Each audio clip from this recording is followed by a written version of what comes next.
Okay, so Okay. Molly and I have already been chatting because Yes. we've known each other for a while. We actually met, I was remembering this morning, In the because Normal 90s. Girl came out the same year Shutter Babe, and Molly Hmm. Doyle was our joint Editor. editor. And we met when you were a kid. I mean, you were Yeah. reading Normal Girl when you were a kid. Wait, first, let me hold up the book. I've got to do that. Molly's new book called How to Lose Your Mother, and it is a memoir of her life with Erica Jong, who is your mom. And I I want to tell you, I read this on the plane to scatter my best friend's ashes. So like not the Oh, most like opportune time to read something at all because you're not but going to. it's the right book for that It experience. was the perfect book for that experience because what Yeah. you do so well, what Thank you you. do brilliantly here is Thank- you made me laugh over and over again. I mean, I just like off the top of my head when you're talking about how much your mom embarrassed you, and someone Yeah. showed you a photo of her dead father that she posted, and your Oh mom God. wrote neat. Neat. Yeah. It's I so was like bad. laughing out loud on the plane to the point where Townsend, my partner, like grabbed the book and we had to go fight over it. But I actually wanted to start with one paragraph. It's a short paragraph that I just want you to read. If do you have the book with you right now? Let It's me on find it. page I do 10 have in it. my Okay. version. In the the pre-version. And it's just the last paragraph on page 10. It starts with So sometimes when I was I working on this book. I did the audio version this week, Oh, so and you're very familiar. I did a really, I think I did. Oh yeah, yeah, yeah. I This is think like to me sets up the whole book. sometimes when I was working on this book, I bristled at the whole project of this memoir. A daughter trying to come, a daughter trying to come to terms with the loss of a mother, but I never had Erica Jong. How can you lose something you never had? And then the book, I want to tell everyone, is an exploration of that question. That's what it comes down to. And what's interesting to me is that even before she gets dementia, and it's about your mother getting dementia and about what Right. that means, in a sense, you didn't have her.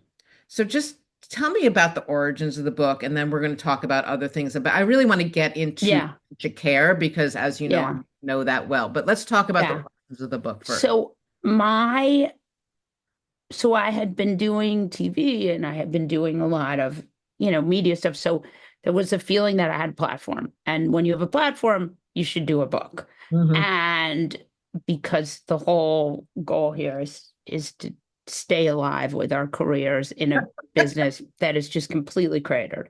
Yes. So it's funny because it's like I'm such a nihilist because I've now watched magazines die. I've been in cable news, right? Like I've just seen of every business I've got. Am I the Grim Reaper? Like, is it Probably. me? Right? So, so, but anyways, they wanted me to do a book, and I wanted to do a book, and in fact, the best story ever is that a publisher came to me and was like, "We want you to write this book, How Women Stopped Donald Trump." And I thought, that's a very stupid idea. I thought, like, that's the stupidest, like, that's my stupidest article as a book. They got someone else to write a book, by the way. Like, that's the thing that I do have to remind myself is like every person who comes to you and is like, you are the person for this, there's like 10 other people that they're gonna go to before Exactly. or after. But I was like, I really want to write. It made me know that I wanted to write a book. Like, I know you just don't have a lot of shots with books, Yeah. right? Like, if people are going to buy the book because they have good feelings about you or bad feelings about you or are interested in you, if it's not good, they are going to hate you. And in fact, I have a very good friend who's not a writer, who's just a normal person, and she is a very good, like a very good reader and a person who really gives a shit. And she read a book by someone who has a very big following and is famous.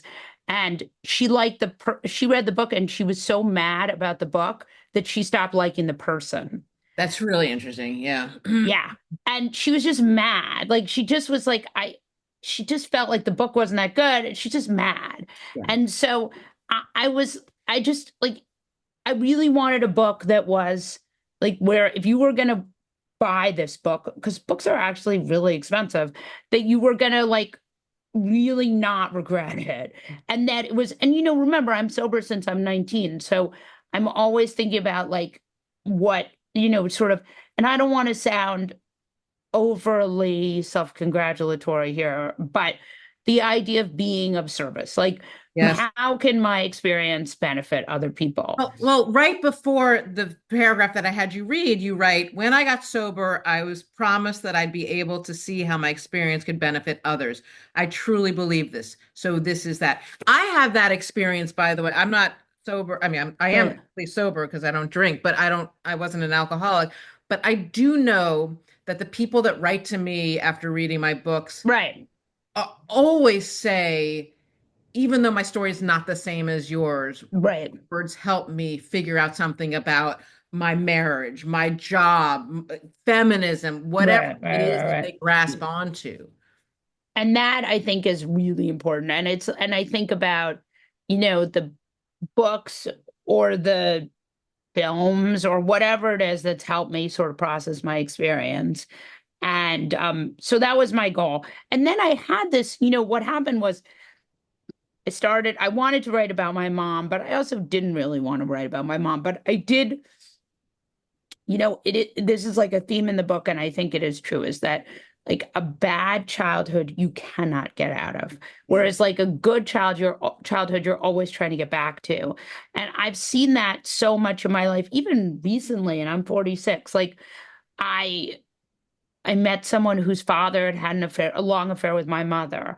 And I I tried to get from him all the sort of information about what it was like.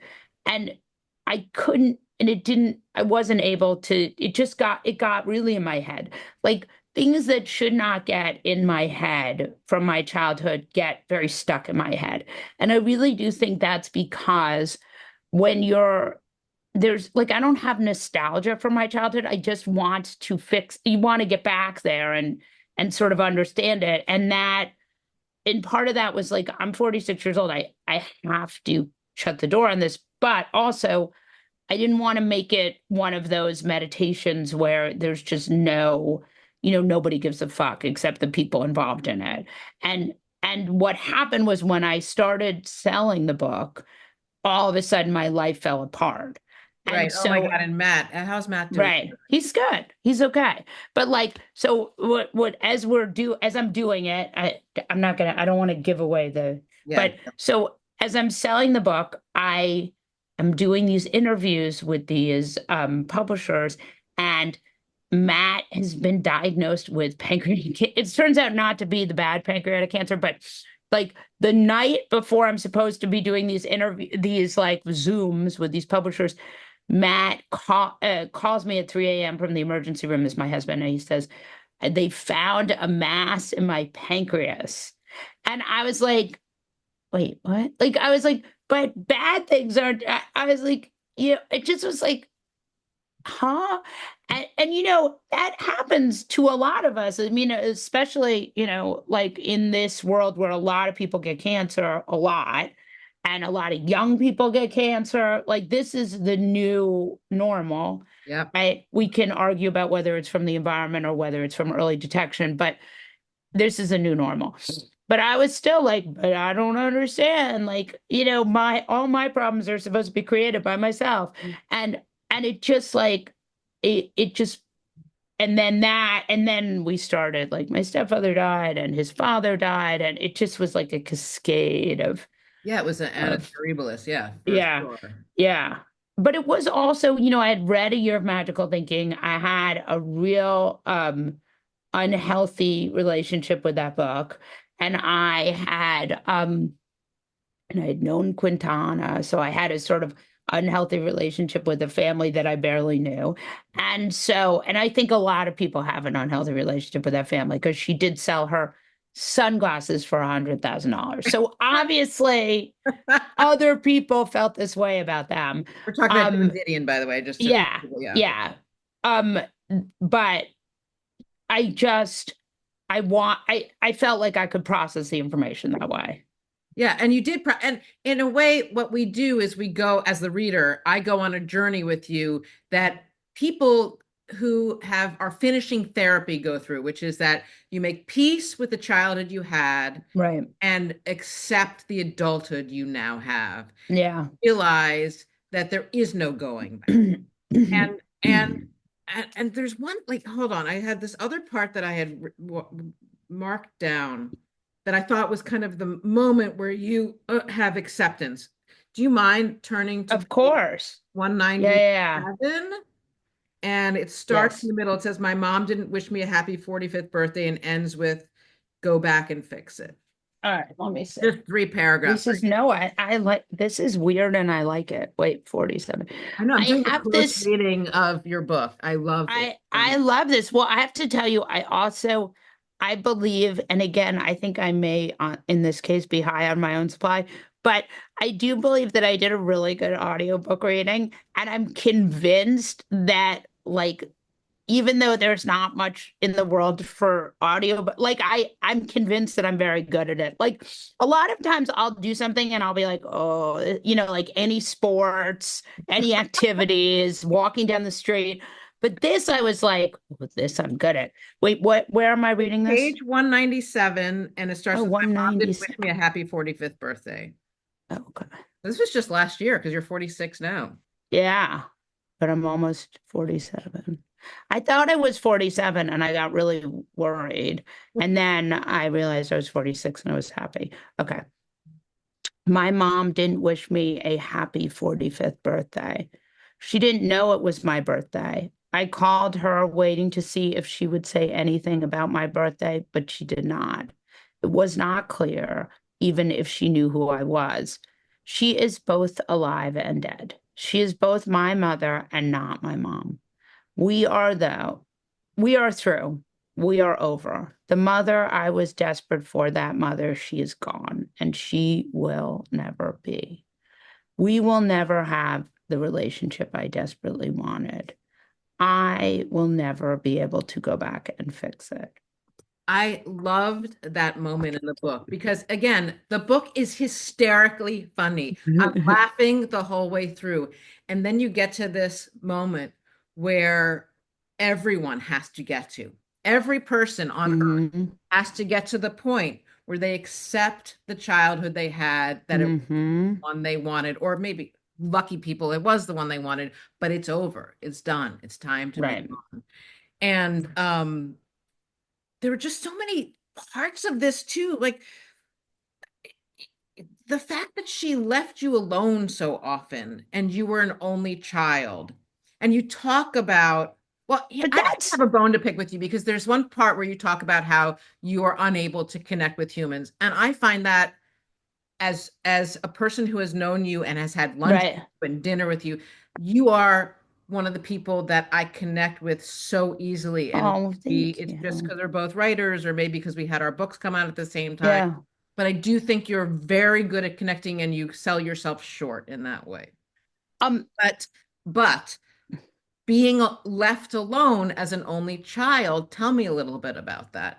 so it's funny because it's like I wasn't, I mean, I had, part of what is important to remember, and this is not my mom's fault, is that during this, I was born in 1978. So during the 80s and 90s, the idea that your kids were like this great thing you should nurture and spend time with wasn't totally right. It was sort of like you'd smoke, you'd put them in the car, you'd fuck them up, like they were, it wasn't, it wasn't the way it is now, right? Like it wasn't, you have to make sure that they, so, and and you have to remember, my mom had a mother who was convinced that her three daughters had ruined her life. Convinced. So my grandmother had been a painter. She had had these children. She had really thought that had she not had these children, she'd be Lee Krasner. Right. Now, Lee Krasner is not so famous. So again, this is a highly attainable goal. She was friends with Lee Krasner. Lee Krasner was married to someone very famous artist, but not so famous herself. So I think that my mom always, she waited a long time to have kids. And when she had a kid, I think she was really convinced that she had to do it. She wanted to do it. She desperately wanted to have a kid, but she was really worried that I would be like she felt she was to her mother. And so I think that is a really important data point where she really did like just kind of, and then the other thing that I think is like sort of disappointing but also important about my mom is like she became very important second wave feminist, but she wasn't really like there are people who were really activists and really feminists and really committed to the cause, and she sort of got in there by accident in a way, and she was not that. She was very much a period of her time, 1942. She thought she would get married, be an academic, and live happily ever after. And everything else that followed wasn't really her plan. And so I just think, she was so over her head in certain ways that I have a lot of compassion for that. And she didn't, and I don't know what I would be like had I been married 57 times. Right. But also, I think it's important to say, I really do think it's important to say. I mean, I happened to read Fear of Flying soon after it came out because I guess it was in my mom's. But you must have been 11. Yeah, but it was exciting to read. Right. I read it around 13. And I remember thinking, oh, women are allowed to have sexual agency. That's a Right. cool thing because I didn't know that that was the case. And I would even say when I wrote my first book, Shutter Babe, like that was in the back of my mind. Your mom's book was definitely part of um, you know, the freedom Right. to The write about canon. sexual liaisons freely because she did, So Yeah. yes, she might not have been, marching on the front lines of feminism, but she was writing on the front lines of feminism Right. For for sure. For sure. sure. For sure. For Um, sure. but let's talk a little bit again, because this is, the reason I was so interested in reading the book before I read it was about the dementia aspect of it. So my partner's wife has early onset dementia, and I know how expensive and horrifying Horrible. at the Yeah. same time. You call your mom's nursing home, I can't remember what you called it, but like the most expensive nursing home on the Upper East Side or something like that. So expensive. Yeah, it's crazy. We're not even going to we're not even going to talk about those numbers because they are insane, Shockingly. Yeah. shockingly insane.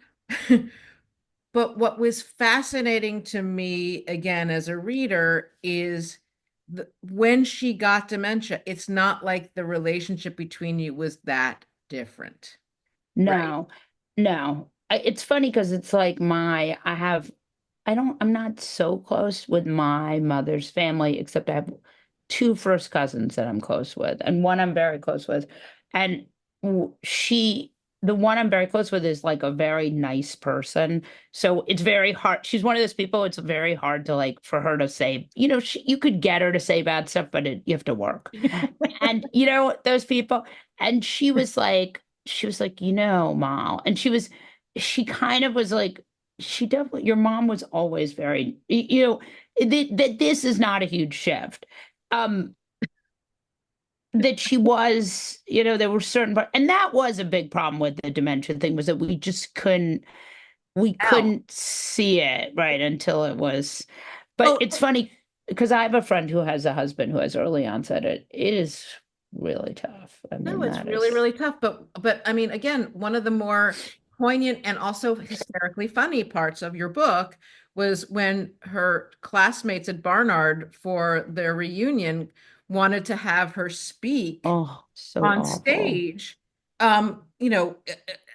for the class, and she was already way into dementia at that point, and you were trying to convince everybody, the women that No, are talking to you, yeah, everybody involved, like this is not a good idea, and yet she yeah, gets up there, yeah. wings And it. she was fine. I mean, that was the thing. It's like, it's so much of my life is like, as a child, I'm an alcoholic. So there's so much stuff where it's like, please don't get in the car, mom. Please don't drive. Please don't make that speech. Please, so much of that like childhood of like just begging them not to do something super self-destructive. And then, and so many times in my life, and this has been like something I really had to learn. I've had an instinct that this was going to be bad.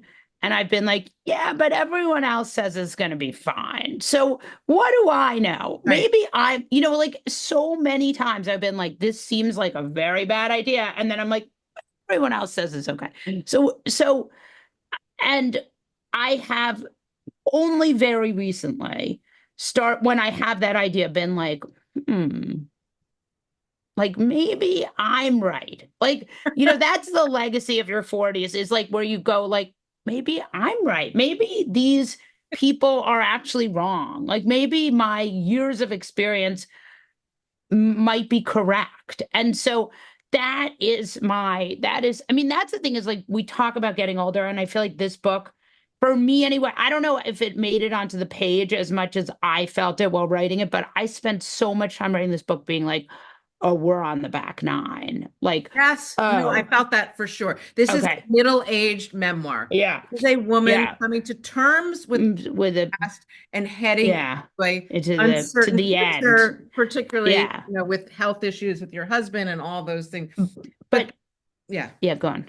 no, I was going to say there was a scene there of your utter embarrassment that had Nora Ephron. Nora was my Yeah. mentor, and I could just see her in that Rolling her scene. eyes. Oh my God.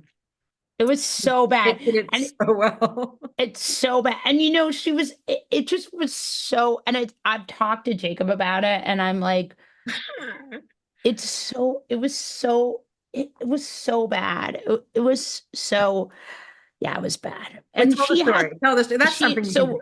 Tell the story. so, um, Judy Licht was a good friend of my mom's. And my mom did not keep friends so well. And actually, my father and I have talked about this before. My grandfather also could not keep friends. My grandfather would like sleep with their wives. So, but I think my mother would sleep with their husbands too. Right. Like, I think there was a fair amount of like, we're not friends with them anymore because she was sleeping with my spouse. Um, but so we went to Judy Licht had this Valentine's Day party, and we went, and my mom was like, uh, every time she'd sort of introduce the people that were her friends, her old friends, and my mom gets up there and starts like talking about herself in these, she could not any opportunity to give a toast, right? It was just like she could not control herself. Any opportunity to hold forth. And it's funny because it's like for so many years I thought all families were like that people would just fight to get the microphone. And then I married into my husband's family, who I've been married to for 10 million years. And like they wouldn't even give a toast. Like I was like, you guys, like you have hostages. You gotta like hold forth on some insane topic for 25 minutes. Um, anyway, so she starts like talking about herself and how important she is and how her career has been so meaningful. And like I look over at Nora Ephron, and she is just with this other friend of hers who's like a normal person, just rolling her eyes in the back of her head. And I'm thinking to myself, like, if I were not this person's plus one, I would be doing this too. But like I can't, it was so, and she wasn't even drunk. She was just narcissistic. It was so bad. Oh It my God, was so I'm bad. about to give a toast at my daughter's wedding, and which is in 2 weeks, and she's like, 3 minutes. You get 3 minutes to everyone. Right, So me, my ex-husband, and right, the parents, the her husband's right. parents. Yeah. Yeah. And No, I actually looked online, like how many words is 3 minutes? It's like minutes. 50. How So I'm trying to keep how it, many words is it?